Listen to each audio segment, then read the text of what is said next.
Hello students, how are you.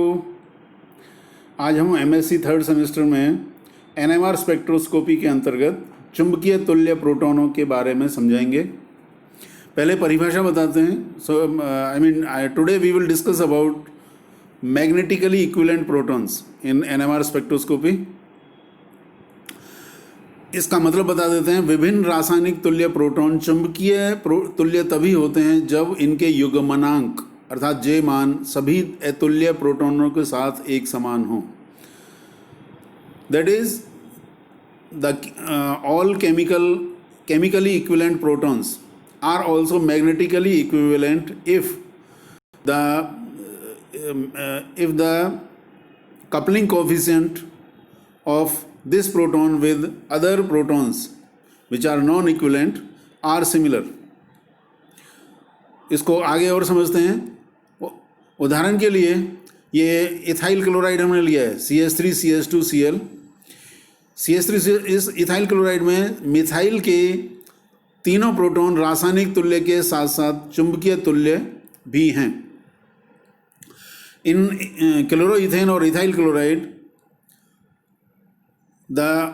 all three protons of methyl group and both protons of CH2 group are not only chemically equivalent but they are also magnetically equivalent। कैसे आपको समझाते हैं। इधर देखिए, यहाँ पर CH3 CH2 Cl को ऐसे लिख लिया गया है। यदि CH3 के प्रोटॉन को A से डिनोट करें, A से, और CH2 के प्रोटॉन को हम B से डिनोट करें, तो जो बंध दूरी A की B से है उसको 3 बंध हैं कुल मिला के। H का इस C से एक बंध, फिर C का C से, फिर C का HB से, कुल मिला के 3 बंधों की दूरी है। और उतनी ही बंध की दूरी A की B डैश, इसको B डैश से लिख रखा है। जितने बंध A से B तक हैं उतने ही A से B डैश तक हैं। देखिए कौन कौन से, 1 2 और ये 3। तो उस केस में जो भी युग्मनांक या कपलिंग कांस्टेंट A प्रोटॉन का B के साथ होगा वही कपलिंग कांस्टेंट प्रोटॉन A का B डैश के बराबर भी होगा। यहाँ पे आप जानते हैं A और B वैसे तो केमिकली इक्विवेलेंट नहीं हैं, इसलिए हमने परिभाषा में बताया था कि सभी जो केमिकली अनइक्विवेलेंट प्रोटॉनों के साथ उसका युग्मनांक है वो बराबर ही होना चाहिए। अर्थात A का जो युग्मनांक है B के साथ और B डैश के साथ बराबर होना चाहिए। उसको यहाँ पर इस तरह से दिखा रखा है, 3JAB is equal to 3JAB dash. यहाँ पे जो 3 है ऊपर जो लिखा हुआ है वो नंबर ऑफ बॉन्ड्स हैं। A और B के बीच में भी 3 बॉन्ड हैं और A और B डैश के बीच में भी बॉन्ड है। तो ये यहाँ पे ये चीज़ बिल्कुल समझ लीजिए कि जो केमिकली इक्विवेलेंट प्रोटॉन हैं वही मैग्नेटिकली इक्विवेलेंट हो सकते हैं। सभी magnetically equivalent proton chemically equivalent हों ये कोई ज़रूरी नहीं है, लेकिन केमिकली इक्विवेलेंट प्रोटॉन ही मैग्नेटिकली इक्विवेलेंट हो सकते हैं। तो यहाँ पर जो केमिकली इक्विवेलेंट प्रोटॉन A थे मिथाइल के, वो परस्पर मैग्नेटिकली इक्विवेलेंट भी हैं। और इसी तरह से जो chemically equivalent proton B type के थे CH2 के, वो भी परस्पर मैग्नेटिकली इक्विवेलेंट हैं। मेरा मतलब है CH2 के 2 प्रोटॉन ना केवल केमिकली इक्विवेलेंट हैं बल्कि मैग्नेटिकली इक्विवेलेंट भी हैं। कैसे, उसको भी इसी तरह समझा जा सकता है कि जो B प्रोटॉन हैं और A के साथ या A डैश के साथ या A डबल डैश के साथ इनका जो युग्मनांक है वो बराबर होगा। क्यों? चाहे A ले लो, चाहे A डैश ले लो, चाहे A डबल डैश ले लो, नंबर ऑफ बॉन्ड्स B से इनके 3 ही बनते हैं, 1 2 और ये 3।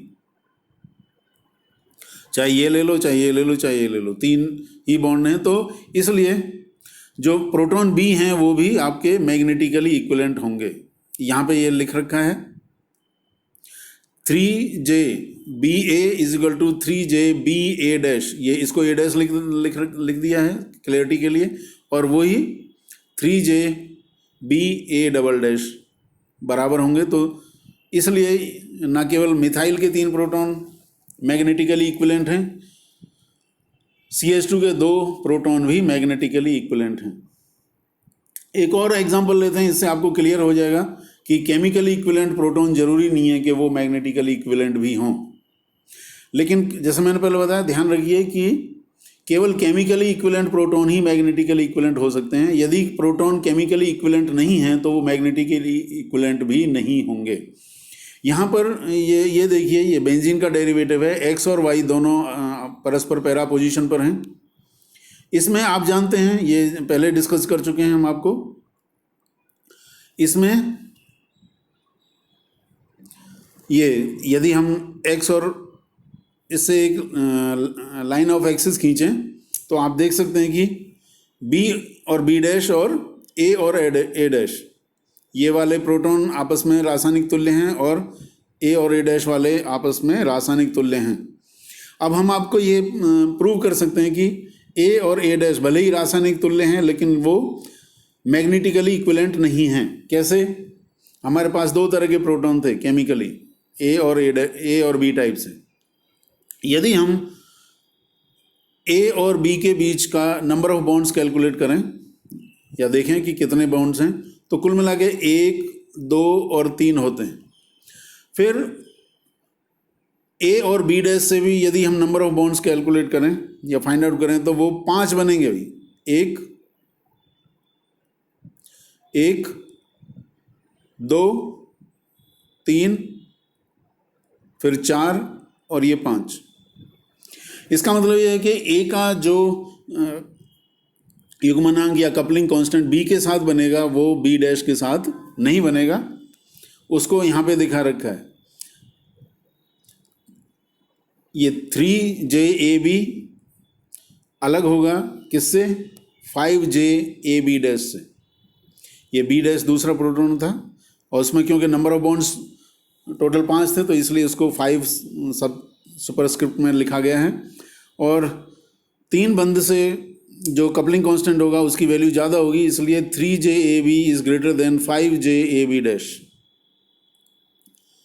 तो इससे क्या अर्थ हुआ? इससे ये रिजल्ट मिला कि A और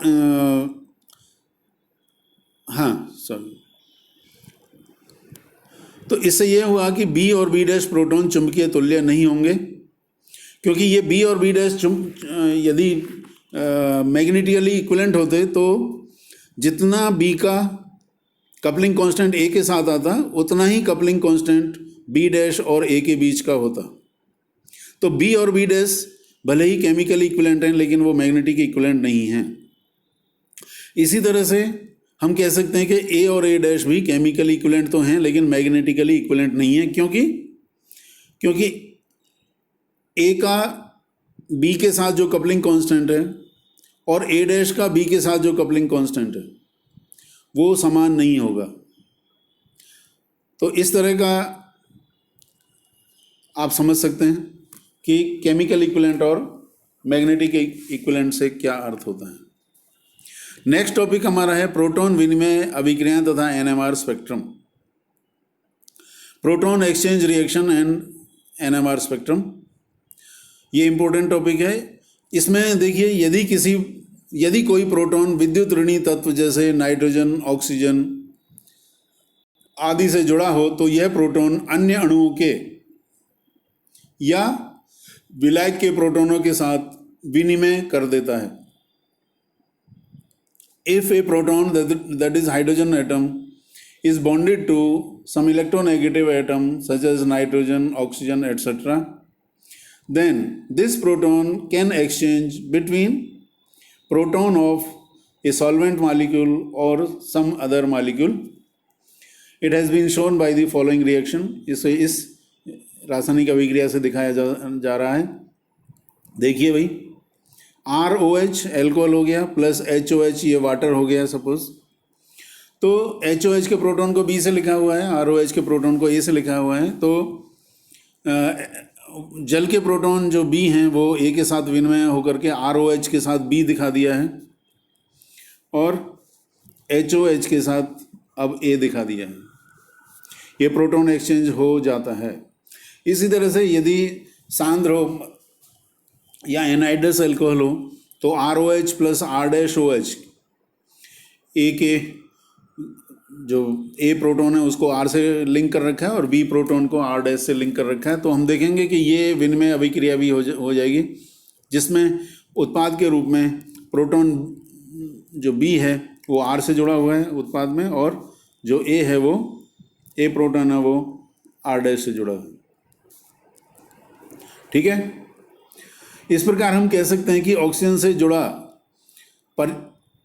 जुड़ा प्रोटॉन पर्याप्त समय तक इससे बंधा नहीं रहता, तथा निम्न उदाहरण में यह कहा जा सकता है कि OH समूह का प्रोटॉन CH2 समूह के दो प्रोटॉनों के विभिन्न प्रकार के चुंबकीय अभिविन्यास नहीं देख पाता। Very important.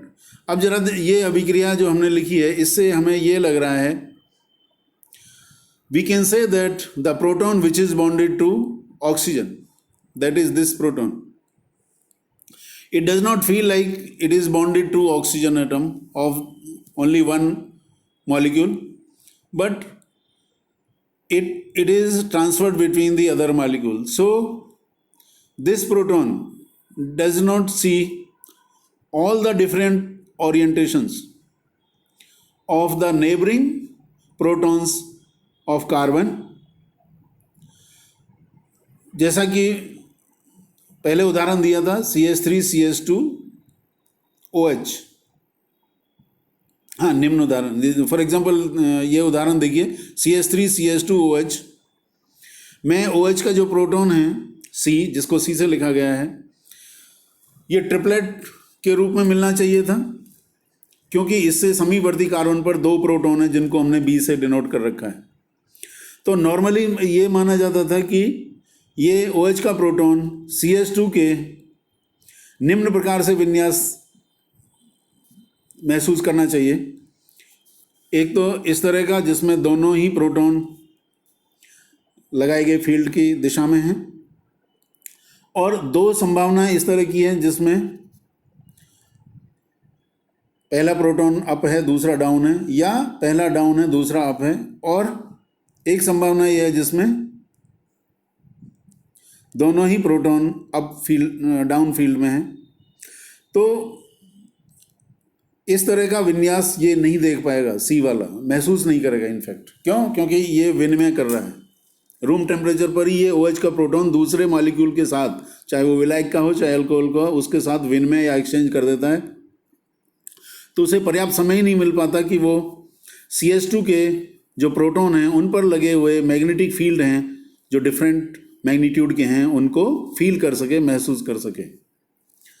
तो इसलिए इसका जो PIMR सिग्नल होगा, OH के प्रोटॉन का PIMR सिग्नल त्रिक के रूप में विपाटित नहीं हो पाता। So the proton of OH group is not splitted into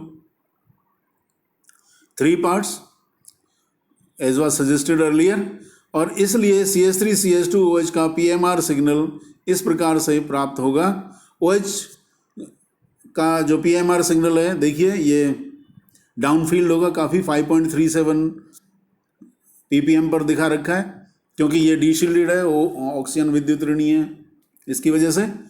और CH2 का जो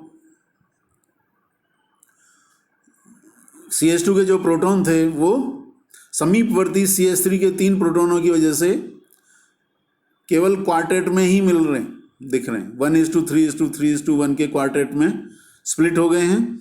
और मिथाइल समूह का जो प्रोटॉन थे 3, वो समीपवर्ती CH2 समूह के जो 2 प्रोटॉन हैं उनके कारण 1:2:1 के त्रिक में स्प्लिट हो गए।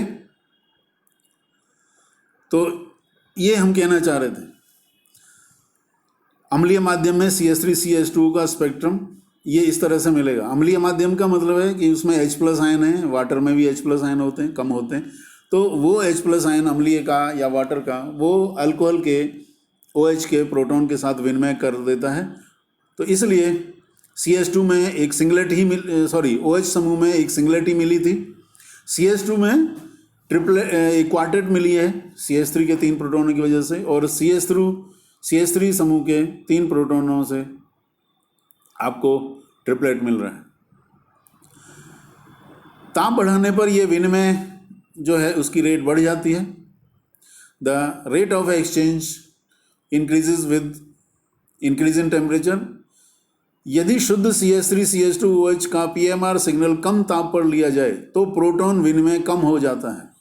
हाँ, यहाँ पे देखिए, if the PMR signal of pure CH3 CH2OH that is ethyl alcohol is taken at very low temperature लिया जाए तो प्रोटॉन विनिमय कम हो जाता है। Then this proton exchange phenomena vanishes becomes, मतलब इट इज एब्सेंट, तथा अत्यंत कम ताप पर OH का संकेत, OH समूह का संकेत भी त्रिक में टूट जाएगा। So at low temperature the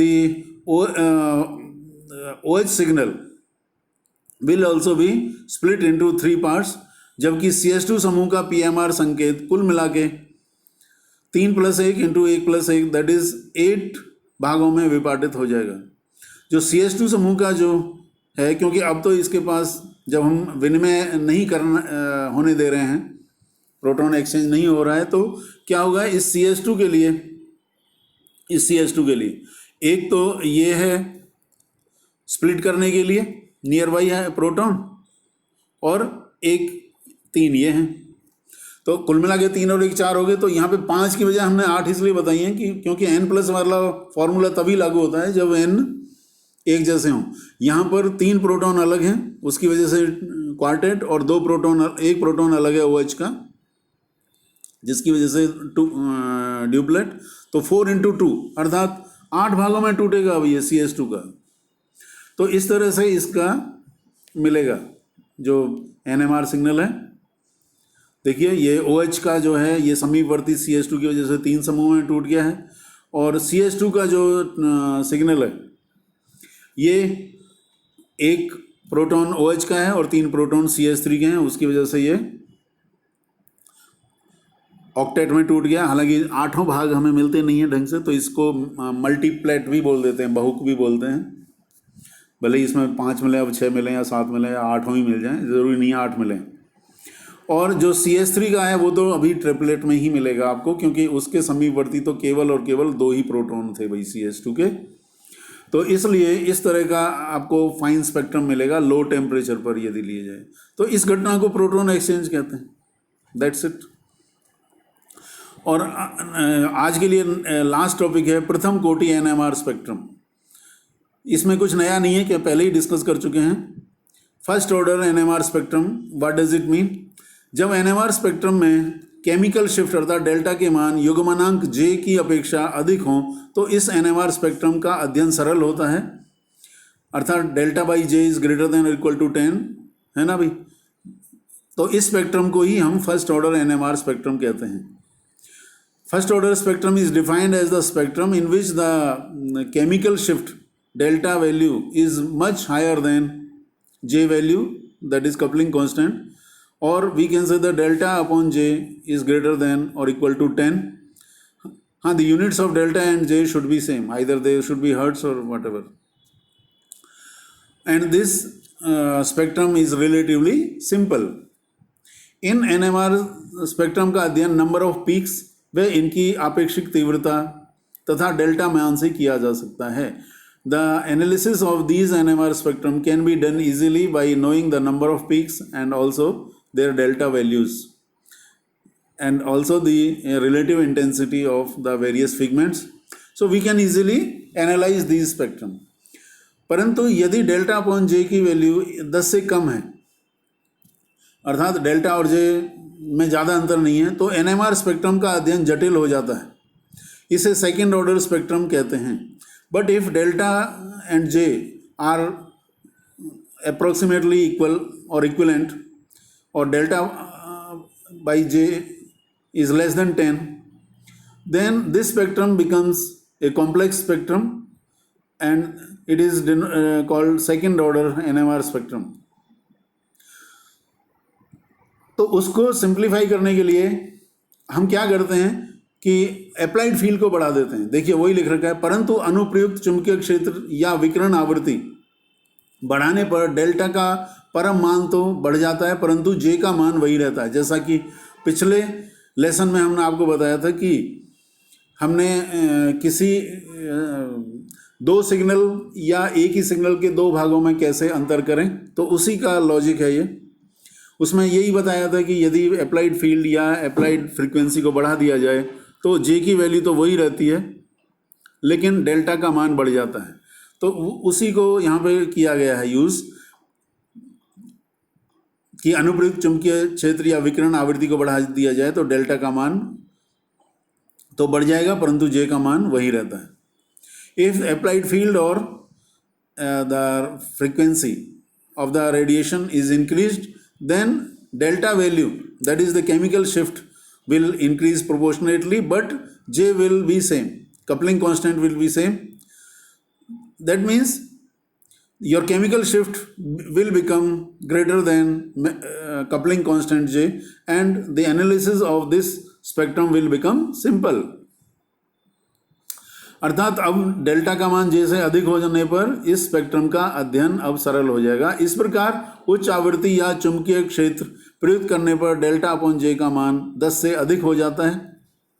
so by applying higher frequency और high magnetic field,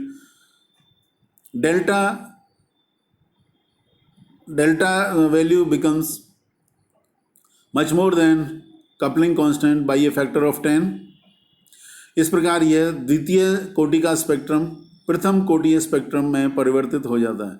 so this second order spectrum is converted into first order spectrum, and this spectrum can be studied easily. इसका अध्ययन आसानी से किया जा सकता है। ये हमने इक्वेशन लिख दी है कि nu is proportional to H naught. Anyway, please go through this and